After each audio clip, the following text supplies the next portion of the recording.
E é do que vai acontecer no próximo domingo na Hungria, dia de eleições legislativas, que vamos falar com a próxima convidada, Lídia Pereira, eurodeputada do PSD. Bem-vinda. Obrigado, Lídia. Guerra e Paz. Boa noite. Boa noite, Marisa. Bem-vinda de regresso. Boa noite, Germano. Convidada ideal para falarmos do que se vai passar na Hungria, das eleições mais relevantes de sempre da história da União Europeia, na minha opinião. O que é que achas que vai acontecer? Bom, o cenário está em aberto. As sondagens dão, neste momento, uma vantagem do partido Tisza, do presidente Peter Magyar, que é meu colega no Parlamento Europeu, dissidente do partido Fidesz, partido de Viktor Orbán.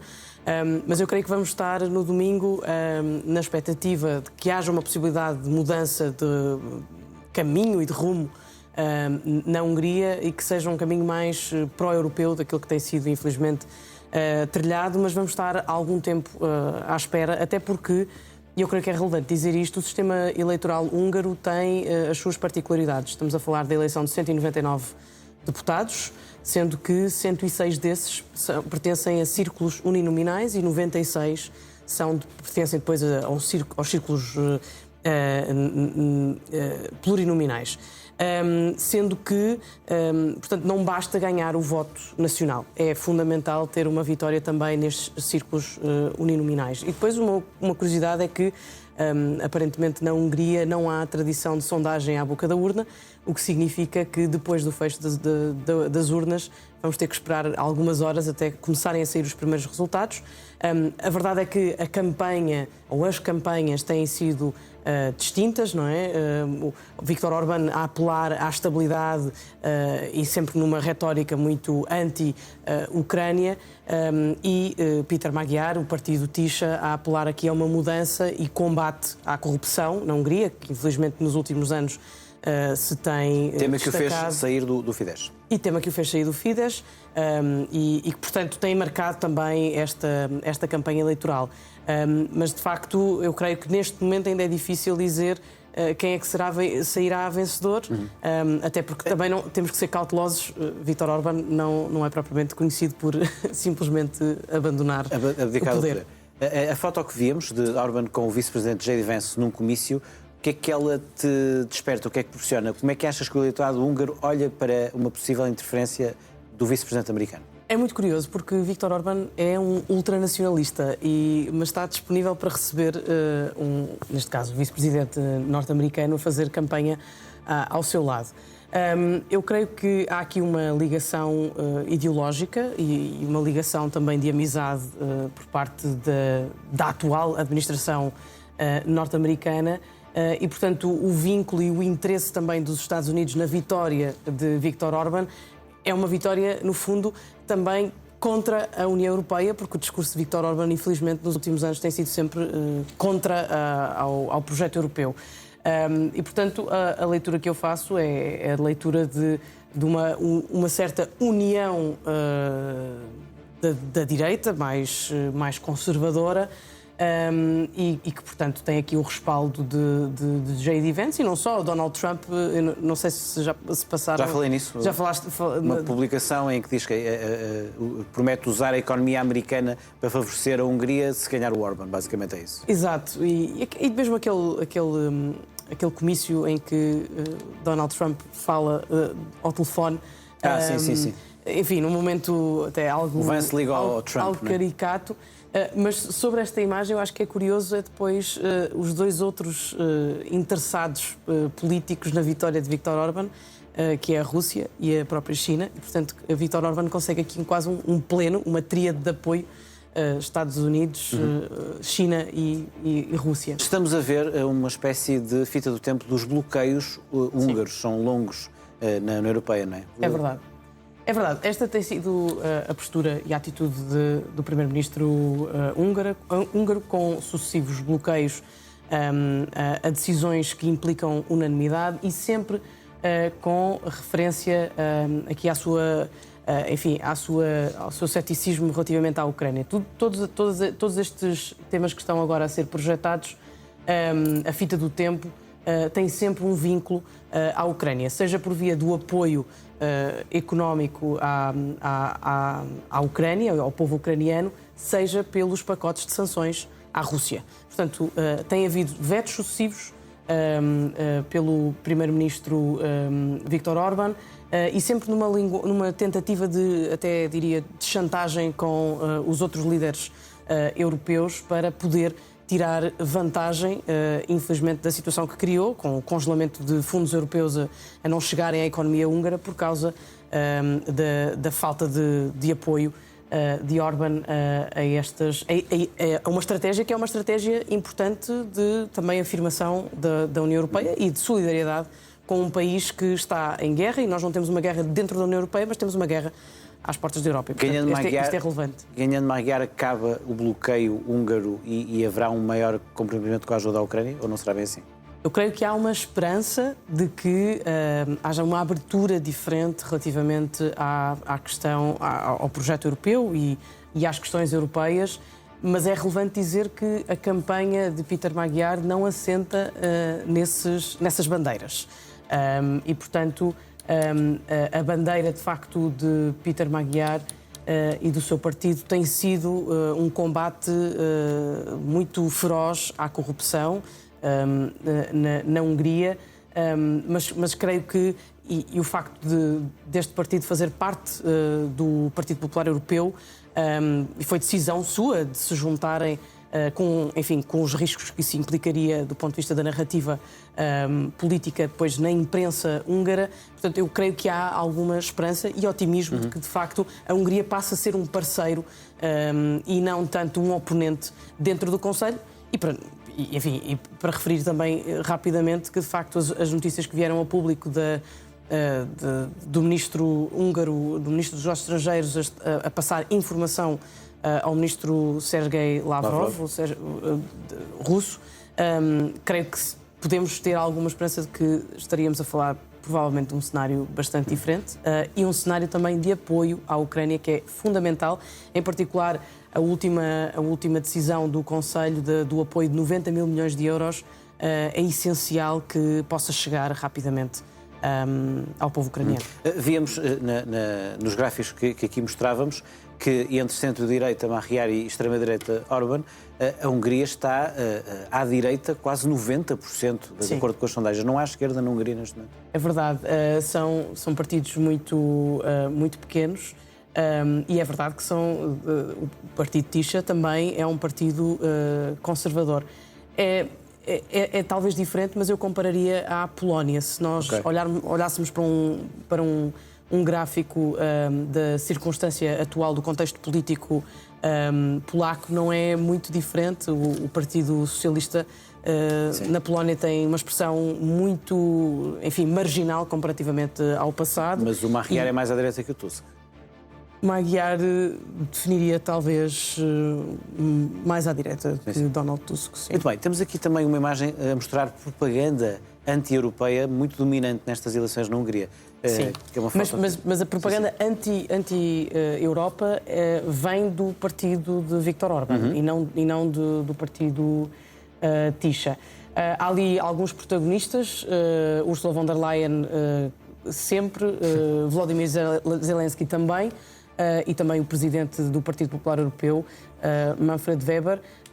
Esta é uma narrativa com vários anos. Aliás, penso que das primeiras vítimas terá sido Jean-Claude Juncker, quando era presidente da Comissão Europeia. Aliás, toda essa batalha do incumprimento das regras do Estado de Direito pela Hungria começa no consulado de Jean-Claude Juncker. E de facto é um modus operandi já conhecido. No fundo, aquilo que é criticado pelo partido Fidesz é a interferência de Bruxelas nos assuntos internos, a ingerência, se quisermos, nos assuntos internos húngaros e, portanto, a alimentar uma vez mais a narrativa contra a União Europeia e contra o apoio. Querem receber os fundos, mas não querem depois a diferença. Sim, é quase. E depois há agora a palavra diferença, há agora a narrativa que J.D. Vance foi fazer com essa conversa em Budapeste e que sabes que é também a narrativa dos Patriots for Europe, o grupo de Orbán no Parlamento Europeu. que é a diversão, ou seja, dizem que quem interfere é a União Europeia e não a Rússia nas eleições. Sim, absolutamente. Isso é bastante recorrente. Nós, eu não sei se conseguimos voltar a pôr aquelas imagens, Sim, mas é curioso. Eu tive cuidado de perceber o que é que querem dizer algumas traduções. E, portanto, algumas são não deixemos que Zelensky seja quem ri no fim, sobre o impacto. A imagem que estava a ainda não está, está, é da propaganda. Sim. É da propaganda, sim. Mas eu posso ir referindo, entretanto já aparece. Não pagamos aumentos de impostos, nem pensar. Ele, Peter Magyar, não consegue dizer-lhes que não. Eles, União Europeia, e Ucrânia. Os fantoches de Bruxelas, outros, e portanto são os outros partidos políticos, querem aumentar impostos. Eles, eu penso que é a imagem ao fundo à direita. Diz eles aumentariam impostos, eles, o partido Tisha, e as sanções à Rússia arruinariam a economia. Portanto, sempre com um cuidado especial. Onde se vê von der Leyen, Zelensky e Magyar. Exatamente. Com um tipo de... A maneira como o Zelensky ali aparece é claramente um tipo de propaganda russa. Sim. Claramente. Estavas a explicar esse tipo de propaganda e de narrativa de Orbán e do Fidesz. Orbán, uma das coisas que diz relativamente à atual União Europeia é que é como se fosse aquilo e a repressão que a União Soviética fazia sobre a Hungria, mas só, a única diferença é que não há tanques. Sim. Mas é muito curioso este posicionamento húngaro, porque o povo húngaro, até mesmo, creio que foi na Revolução Laranja, em 1956, não estou em erro, portanto, sempre tiveram um posicionamento muito anti-Rússia e, portanto, este desenvolvimento e envolvimento das elites políticas russas e húngaras é, eu diria, aqui uma certa novidade na história da Hungria. E, portanto, eu creio que estas eleições são, como dizias, essenciais, porque podem mudar o rumo. A unidade que tem sido possível no Conselho Europeu podia ser uma unanimidade de facto nestes assuntos tão sensíveis como é o apoio à Ucrânia. E, portanto, eu creio que havia também aqui uma quebra, até mesmo com outros alinhamentos com os Estados Unidos, com este apoio constante dos Estados Unidos, ou melhor, não é dos Estados Unidos, eu diria até da administração atual. E claro, e também aqui a China, que acaba por ser, a Hungria acaba por ser uma porta de entrada de investimento chinês e que também tem algum interesse, enfim, estratégico do ponto de vista da união do projeto europeu. Xi, numa visita, creio que no ano passado, há 2 anos, à Europa, esteve na Hungria e na Sérvia, o que foi assim uma coisa um pouco a sinalizar onde eram os seus amigos.